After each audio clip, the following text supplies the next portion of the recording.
thank you for joining us for this episode of This Ability Podcast. I'm your host, Mary Baudouin, and joining us today is Cheryl Laws Tessier. Thank you for joining us today, Cheryl. Thank you so much, Mary, for having me. Hello, everyone. My name is Cheryl Laws Tessier. I currently reside in Sunset, Louisiana. I was born and raised in Opelousas. After high school, I furthered my education at the University of Louisiana at Lafayette, and I completed it with a Bachelor of Science degree in nursing. I worked a few years and then I decided to further my education in a master's degree in nursing. Shortly after that, I became a nurse practitioner. After graduation, I worked in cardiology. And then after a couple of years, I decided to transition into corrections. Okay. And so since 2010, I have been in a correctional setting as a primary care nurse practitioner. That's great. And so you probably worked through COVID as well and saw I did. that phenomenon. Yes, it was a time. Looking back on that time, what was it like for you, mentally? I mean, I know physically that had to have been draining, but mentally, what was that like? Mentally, it was exhausting. Very, very exhausting. But, we definitely pushed through. It was me and another nurse practitioner and a physician on our side with thousands of inmates, and we pushed through, trying to save lives and trying to prevent, inmates from passing away. Right. It was scary at first because we didn't know this was a relatively new disease and people were still trying to figure it out. Yeah. So, and especially in that environment, you have inmates living close in vicinity to each other. They can't socially distance. And so it's very difficult to figure out who's been affected and how to triage and those inmates. So it was definitely fluid. We had to develop guidelines kind of as we went. It was an experience. Definitely. Well, I just want to say thank you to you and to all the nurses who made it through all the medical staff who made it through COVID and helped to get us through that. So let's talk about some advocacy in the special needs community. I want to ask you, how and why did you get involved with becoming an advocate for special needs, for people with special needs? And one thing I forgot to mention, I'm married and I'm a mother of two. I have two beautiful children, Aiden, who's 13. Okay. And Howard, who's 5.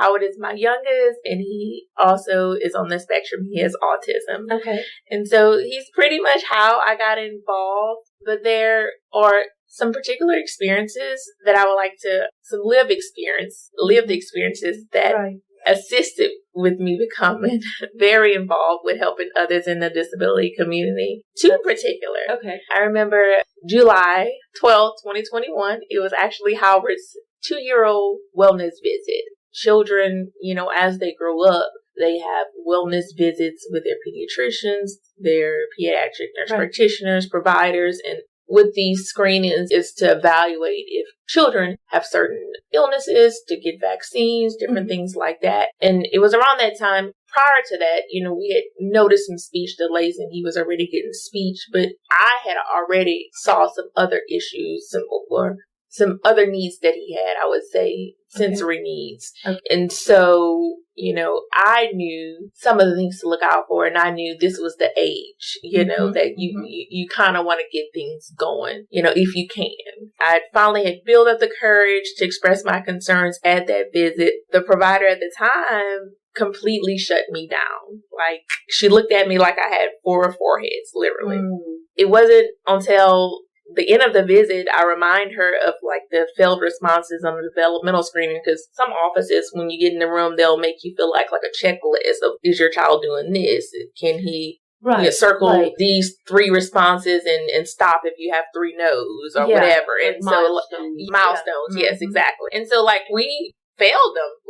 No milestones. We didn't have them, and I'm like, she didn't even look at this, so I had to remind him, you didn't even look at this. So I was very persistent, and I'm like, I'm concerned. He's not meeting the milestones. It doesn't hurt to get him screened and evaluated. And so I'd rather be safe than sorry.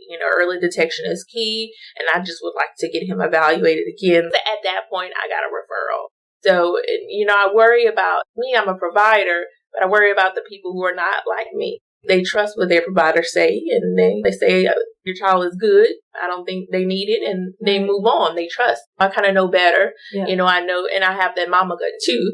I just want to make sure. And so that was a particular experience that made me get involved in advocacy. Another experience was the day of his diagnosis by his developmental pediatrician. He initially got diagnosed by a psychologist. We were also referred to a developmental pediatrician. And you always want to get that stamp of approval by the developmental pediatrician, seeing that your child is autistic. And on that particular day, all I could remember was at the same time she's telling me, I think you're right, Mom. He is autistic. Howard is running under the seats, all over the floor, the dirty floor. Around the time we were still going through COVID. Right. And so I'm trying to focus on him, trying to focus on her, and just feeling overwhelmed. I was in there by myself because it was still during COVID, so you can only have one parent in the room at the time. And then afterwards, she grabs this huge blue folder full of resources and doctor's orders with OT and speech and ABA and all the kind of resources you could think of. And I'm just like, oh my gosh, I just remember feeling overwhelmed. Yeah. And I think these particular situations, these two is like why I got involved, because I just feel like it's just a disconnect between the healthcare system and then the community system. It's like no link. It's a missing link. They were on extreme ends. One really pretty much did not have information or did not even pursue the autism route. Correct. And then the other one was like, here you go. Pow. Here's a whole binder of information, and that could be overwhelming. It could. Yeah, yes. Definitely. Yes. I think those particular situations is kind of what got me involved. I did have some people that I knew, right. I was thankful for that kind of took me under their wing. Not everybody know where to go exactly. in those moments. And so I wish in the healthcare system, it was a way where at that moment, that point of entry of diagnosis, that they could link the patients up with resources. Absolutely. And you're a nurse, so probably already how to go about getting resources, but other parents probably don't. And so they can feel a little lost, overwhelmed, or turn to the internet, which sometimes isn't a bad thing, but then again, there's a lot of information on the internet, good, bad, or indifferent. And so you can get some misconstrued perceptions of autism and things like that. I wanted to ask you, because I had a friend in St. Landry Parish that had a son that went through the Early Steps program. Is that something that you're familiar with? And if so, did that help your son? It did. Actually, at his, I would say, maybe 12 months. I can't remember I think it was his 12th month visit, because it was around his first birthday. I noticed he wasn't having many words. And it was, again, the same provider. I told her, look, these are the words that he's saying, and that's it.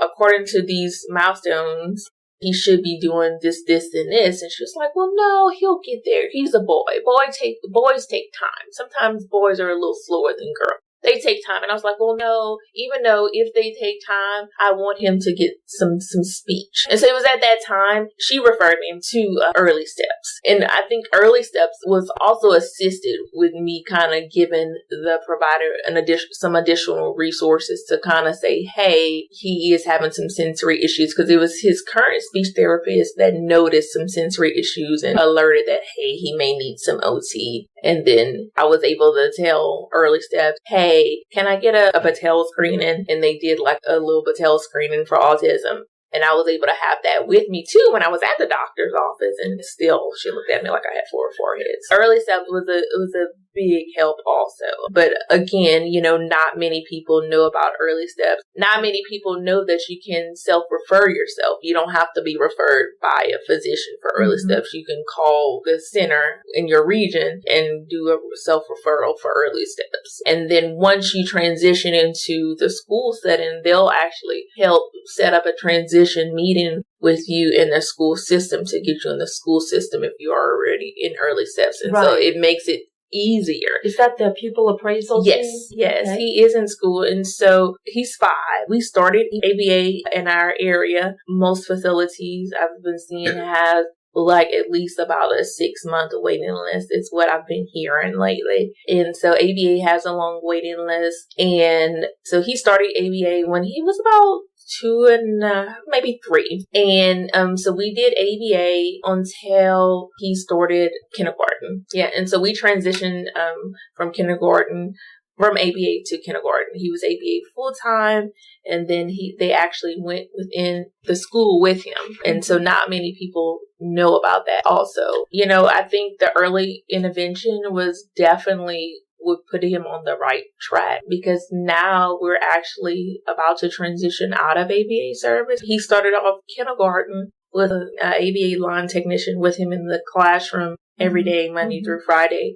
And now she's with him 3 times a week. And come next year, they're gonna start with him at the beginning of the first grade, just to get him accustomed to the new classroom, the new teacher, and possibly transitioning, because I think first grade they may have to change classroom. But to get him accustomed to the new year and the new teacher. But that's it. Maybe the first 2 weeks, and that's it. He's excelling. He is verbal. There are different levels of autism. Every child is different. Yep. So Howard is level 1, and he's verbal. And so he didn't need as much support. Still needs some, though. Even when he will stop ABA, he'll still need some additional speech and OT. And he may still need some accommodations within his IEP for test taking and different things like that. He's able to be in a regular classroom setting. He still gets pulled out with his special education instructor every now and then. He's excelling. He's made 4.0s first and second week. I just posted that he made the Gator, if they do a Gator of the week for their school at Kingdon Elementary. And so for the second time this school year, he's made Gator of the week. Nice. And despite the needs that he has and the accommodations that he has and having to be pulled out for the different things, still maintaining in a regular classroom, he's still excelling. So let's talk about your role in the community. It sounds like you do a lot. You're currently on the St. Landry Abilities Board of Directors. You're the past chairman.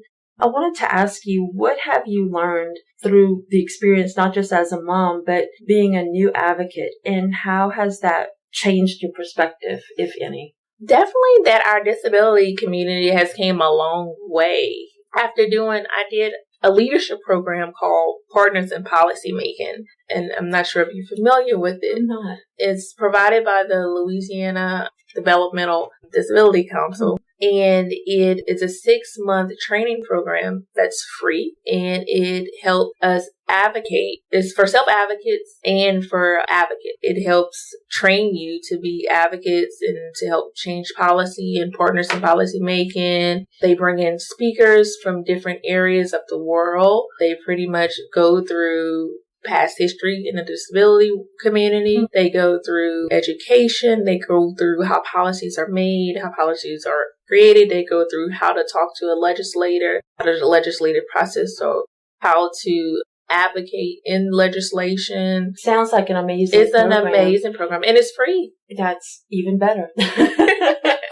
Because I think it's great to empower someone who, like me, I'm just a mom. At the same time, like you, I've turned to certain people that I thought were professionals in the industry, and I've hit walls. Sometimes you can go to an individual and ask them for what resources they have, and they might not exactly have what you need. They don't know where to turn. And sometimes people just kind of don't know what's available statewide, or like you said, how to see about laws getting passed or policies getting passed. So it's great to, as the individual, empower yourself with the knowledge that's out there so that you can advocate for your child, for your loved one, for yourself, for your community. Yeah, because, so much that happens on policy level comes down to a local level. For instance, with Howard being able to get behavior therapy within the school in St. Landry Parish, this was advocated for years before Howard even existed with Act 696.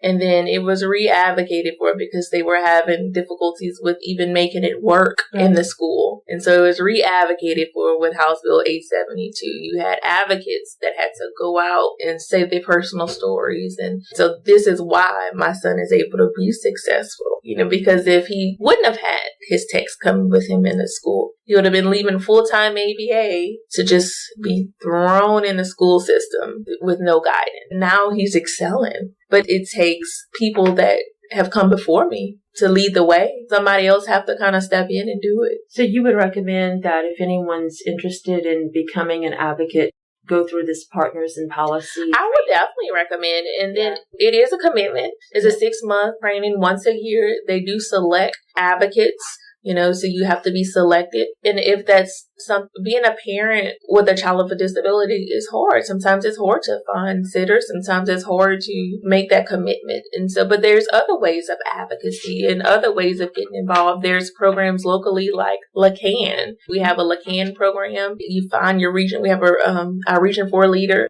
is Christy McCurtis. Mm-hmm.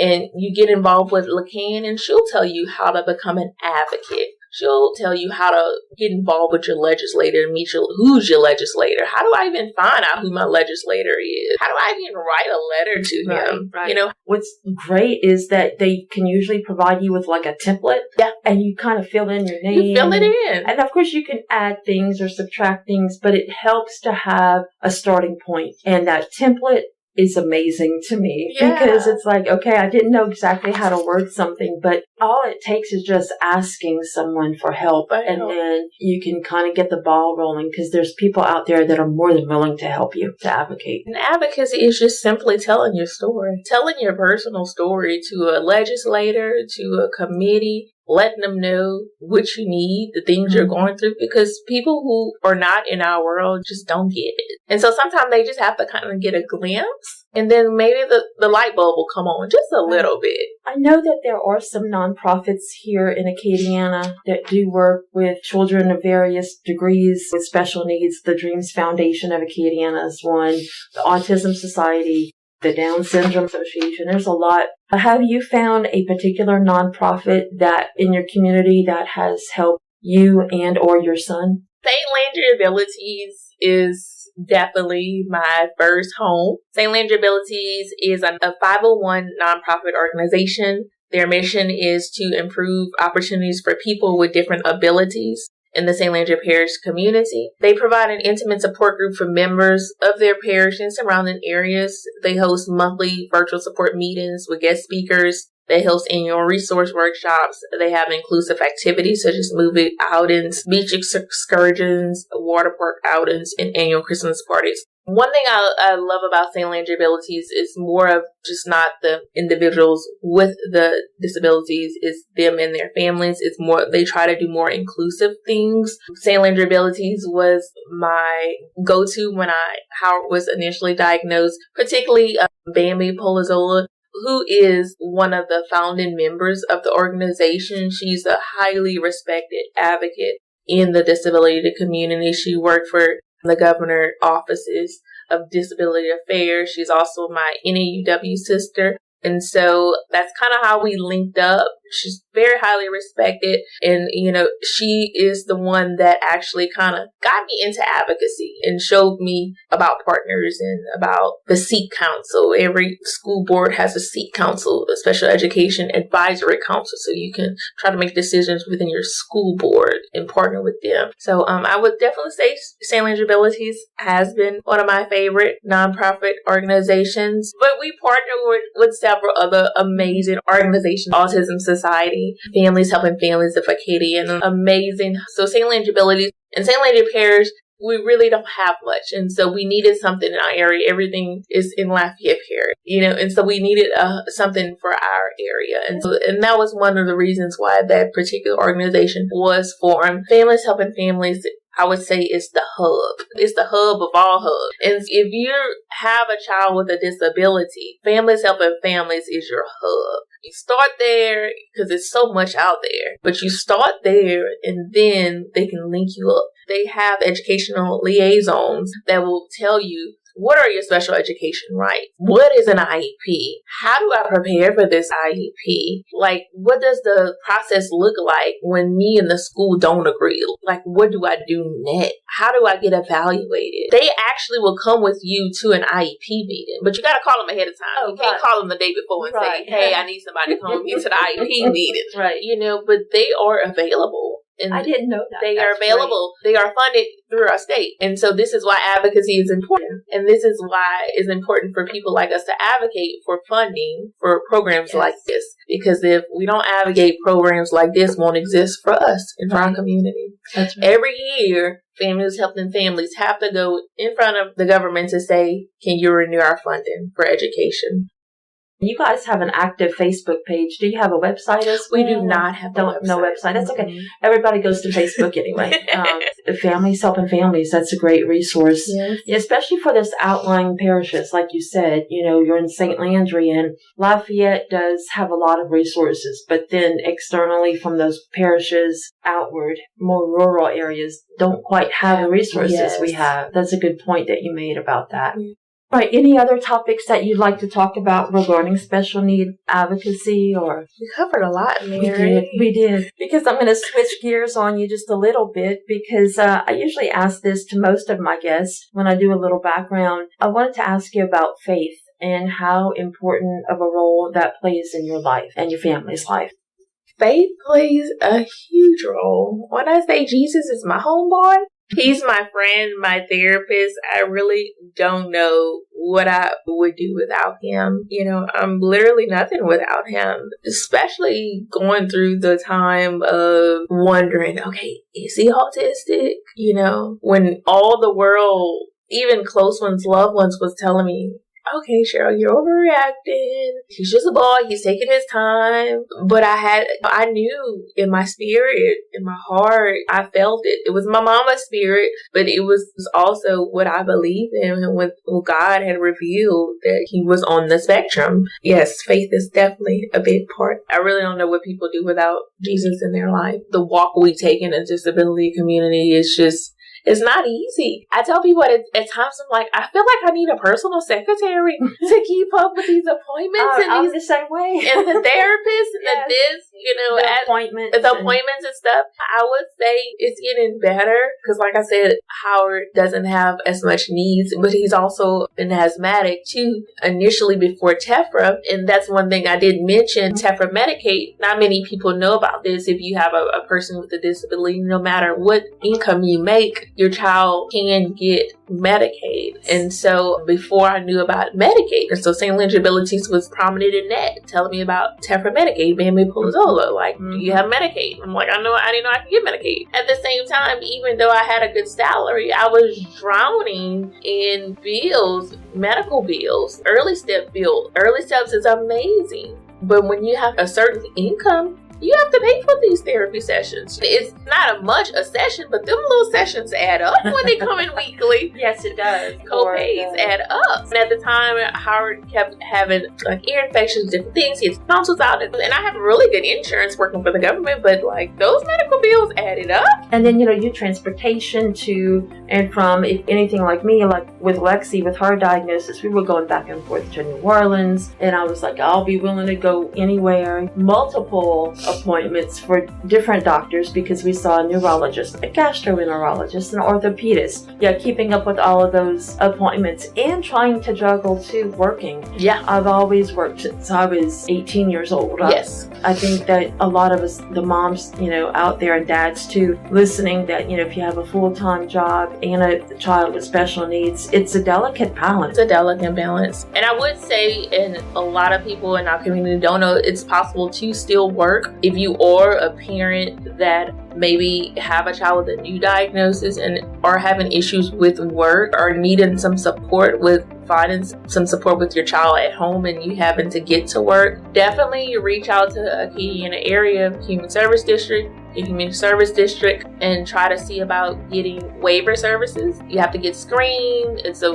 process, but once you get waivers, it's possible to get some type of support to come in the home, care for your child while you can go to work. or go to the grocery store or do whatever you have to do as a parent, take care of ourselves. I think I've covered all the questions that I have for you, Cheryl. Do you have anything else that you want to touch on that we did not? I just would encourage everyone just to stay involved and connected. I know sometimes as parents in a disability community, sometimes we get overwhelmed and it's mentally taxing. Try to find little periods of self-care, even if it's a long bath, something that inspires you. If you're not that inspirational or if faith isn't a part of your life, just try to find something that maybe makes you happy and it'll inspire you. And then just try to stay connected with some type of organization that appeals to you, because we cannot walk this road alone. And sometimes walking it with others with similar situations is very helpful. Oh, I second that for sure. All right, everybody. Well, I think that's going to wrap up this edition of Disability Podcast. If you enjoy listening to our podcast, be sure to like our Facebook page and subscribe to our YouTube channel for our video podcast. Thank you for listening, and we'll see you next time.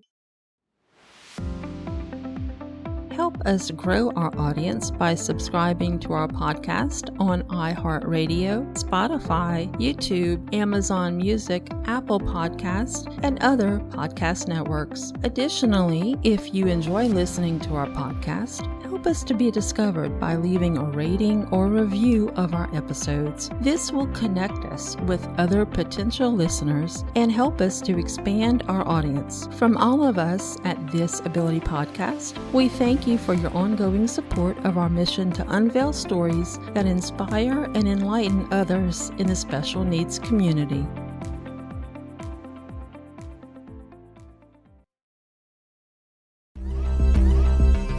All episodes can be found on Apple Podcast, Spotify, Amazon Music, YouTube, and other podcast sites. Remember, you can also find our video podcast for each and every episode on our YouTube channel. The video podcast feature a wide array of pictures submitted by each guest for their episode. Check it out today.